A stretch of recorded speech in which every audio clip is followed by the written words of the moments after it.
وَمَا آتَاكُمُ الرَّسُولُ فَخُذُوهُ وَمَا نَهَاكُمْ عَنْهُ فَانْتَهُوا. أعوذ بالله من الشيطان الرجيم. بسم الله الرحمن الرحيم. الحمد لله رب العالمين والعاقبة للمتقين والصلاة والسلام على رسوله محمد وآله وأصحابه أجمعين. أما بعد. Assalamu alaikum qarindoshlar. Biz bugün hadis ko'rsatmalar darsimizning 71-darsini o'qiymiz. Darsimizning mavzusi musulmonlarning jannatni miros elishi degan haqda bo'ladi.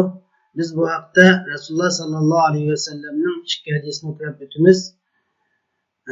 Birinchi hadisimiz yana mush kitobning 174-hadisi bilan boshlanadi.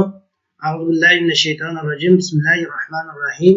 عن أبي موسى الأشعري قال قال رسول الله صلى الله عليه وسلم إذا كان يوم القيامة دفع الله عز وجل إلى كل مسلم يهوديا أو نصرانيا فيقول هذا فكاك من النار.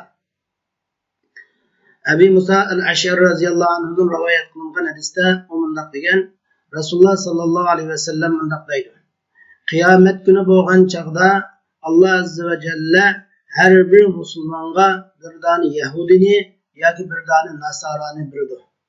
Andin Allah deydi ki, mana bu mushu Yahudi yoki mushu Nasara, mushu kafir senin dozaqdan qutuluşun, dozaqdan xalos bo'lishing deydi. Yani mushu kafir senin dozaqdan bo'lgan o'rningni egallaydi, sen bu kafirning jannatdan bo'lgan o'rnini egallaysan.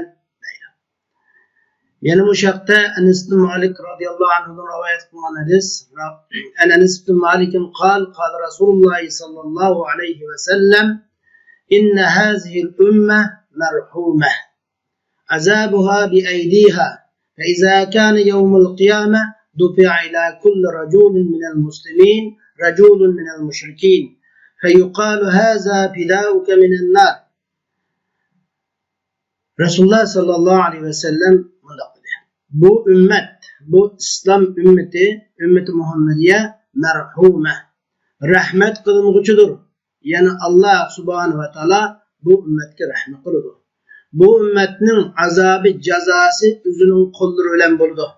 Yani cezası, azabı şu üzünün kolları ölen yani şu ümmet işçidin, bu ümmetin yine düşmeni şu ümmetin işçidin buldu. Ya ki bu ümmetin cezası üzünün kolları ölen buldu. Muşu ümmetinin cezası üzünün kulları kılgan, özünün kulları kesip kılgan hatalık sebebidin cezaga layık buldu bular.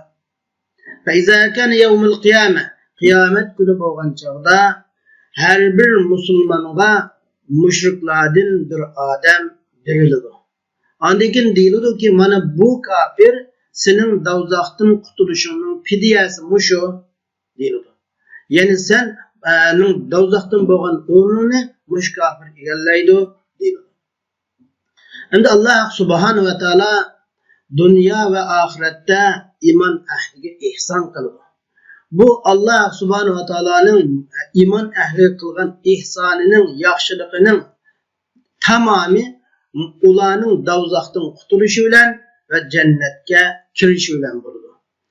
Ya'ni haqiqiy ihson Allah'ın hakiki ihsanı şu insanların dozaqdan qutuluşuga Allah'ın olanı muvaffaq qilganligi, jannatga ularni kirishga muvaffaq qilganligi.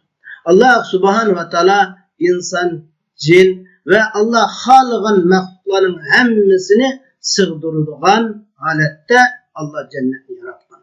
Ve dozaqni Allah subhanahu va taolo bütün insoniyat toifasi, jin toifasi ve üzü xaligan mahkaların hemmini sığdırdıgan yaratgan. Yani bütün insan, cin, Allah xaligan cemi mahkatlar cennetke kirse cennetke patılır.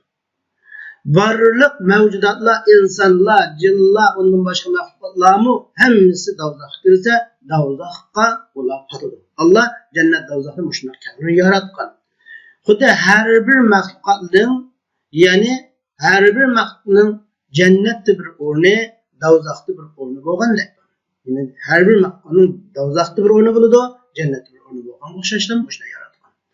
Lekin Allah subhanahu wa ta'ala'nın hikmeti cennet ehlinin itaatmen taat kılgıçılar Allah'a boysunguçularının cennet ehli buluşunu, Allah'a asilik kılgıçılarının dozaq ehli buluşunu taqaza qildi. Şunun bilan cennet ehliga anda hamma adam cennetga kiradigan yoki hamma adam dozaqqa kiradigan holat shakllanmaydi. Allah'ın hikmeti itaatmenlarni cennetga kirgizish, jannatga qilish, asikarlarni dozaq qilish. Mana bu Allah'ın hikmetining taqazosi bo'ldi. Endi bu ishga distimi Peygamber Aleyhisselam deydi ki kıyamet günü bo'lgan chaqda Allah azza ve celle her bir musulmonga, bir Yahudiye yoki bir dana Nasara yoki bir dana müşriktin birini her bir musulmonga beradi. Ondan deydi ki Allah azza ve celle mana mavusinin dozaqdan qutulish fidiyan deydi.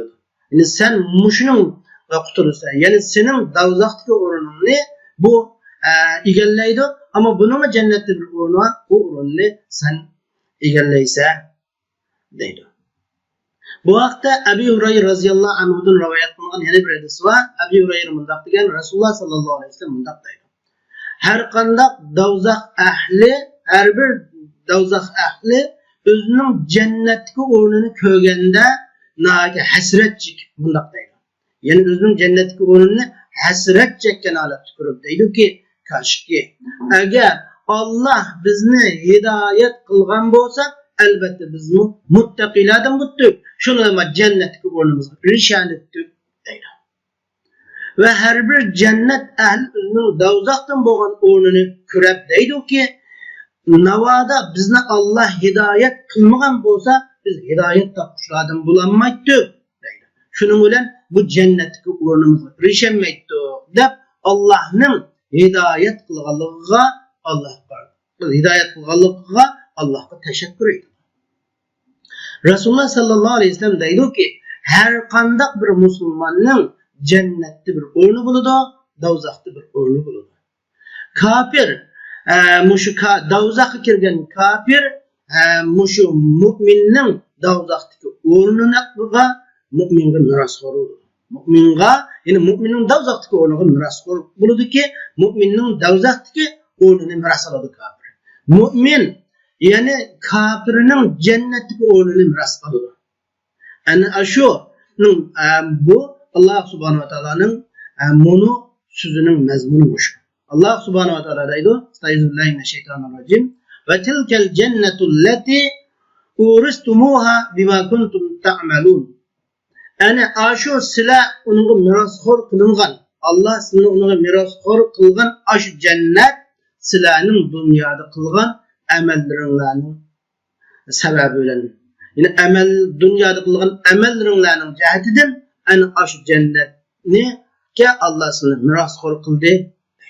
Yani cennet kirganlar cho'qim jannatdagi şu mirasni kafirning jannatga o'rniga ega bo'ldi.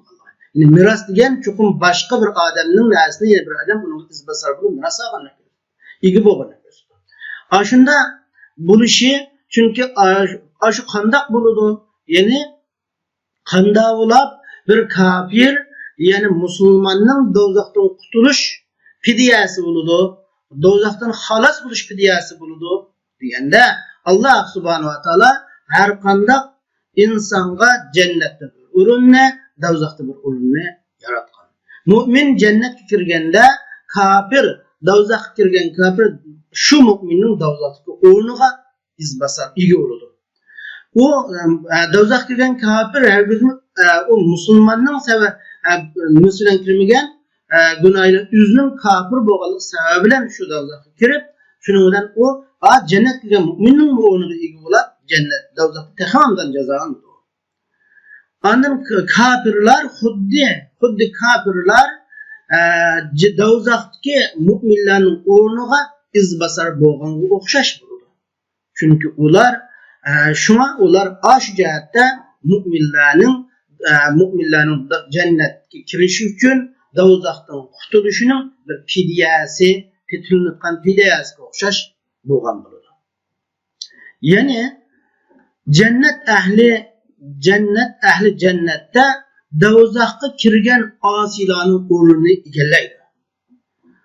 Dozaq ahli dozaqda şu cennetke kirgen itaatmenlerinin o'rnini egallaydi. Lekin dozaqqa kirganlar bu dozaqqa o'zining ameli sababli kirgan. Ayrıca musulmonlarning gunohi sababli kirib qolgan ish yo'q. Ular o'zining gunohining barobarga jazolanadi ki musulmonlarning gunohining barobarga jazolanmaydi. Chunki musulmonlarning sayiatlari, xatoliklari afu qilingan, ammo kafirlarning askeri xatoliklari afu qilinmagan. Chunki kafirning xatoligi u afu qilinmaydi. Musulmonninki afu qilinib jannatga kirgan. Xulosalaydigan bo'lsak, darzimizda Alloh subhanahu va taolo islom ummatini intayin hurmatlagan. Chunki shu hazil ummat marhuma dedi Rasululloh. Bu islom ummati Allah rahmi qiladi. Yani Allah'ın alayda merhametiga erishgan ummat islom ummati. İkincisi, her qandaq dozaq ahli o'zining jannatga o'rnini ko'rsa qattiq hasrat chekadi. Cennet ahli dozaqdagi o'rnini ko'rganda, hanim bo'lsa Alloh bizni hidoyat qilganda jannati bo'lganligi uchun Allohga tashakkur etadi. Allah subhanahu wa taolo bizni ahli jannatlarning qatoridan qilsin, dozaq ahli bo'lib qolishdan Alloh bizni saqlasin. Va oxir da'vana alhamdulillahi robbil alamin.